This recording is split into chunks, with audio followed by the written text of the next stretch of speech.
Hi, I'm Brian Kozul with the Virginia Housing Alliance. Our mission is to expand access to affordable housing and end homelessness in Virginia.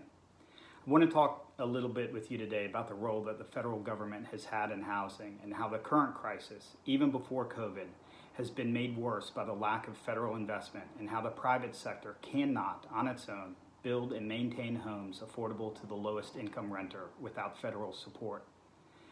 Following the stock market crash of 1929, the federal government saw the critical role that housing has on communities and economic well-being.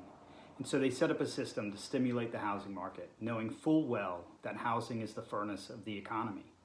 So they created the FHA to get mortgage lending back up to speed by securing loans on the backs of the American taxpayer and creating the Homeowners Loan Corporation to refinance mortgages and stave off a foreclosure crisis. All of this was done with the overt exclusion of Black and brown people, further exacerbating the destructive forces of exclusionary zoning practices that began to pop up around 1910, some of which, like in Richmond and Baltimore, were explicitly racist. So now we've got a system that invests via the federal government and the American taxpayer, but almost exclusively benefits white homeownership. This pattern repeats itself when it comes to almost every housing investment. Public housing authorities have seen their funding cut year over year. We only provide enough rental assistance for 1 out of every 4 people that qualify. And we fund homelessness services that leaves thousands of people without a permanent house. The pattern is clear. The federal government is largely responsible for shaping not only what our neighborhoods look like, but who benefits from land and home ownership.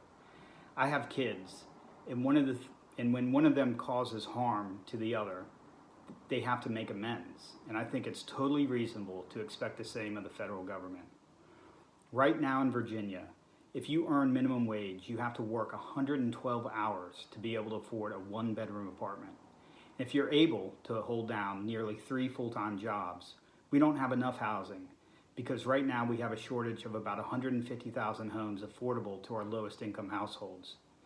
The COVID pandemic has revealed like never before the connection between housing and every other aspect of our lives: health, education, work, and transportation, to name a few.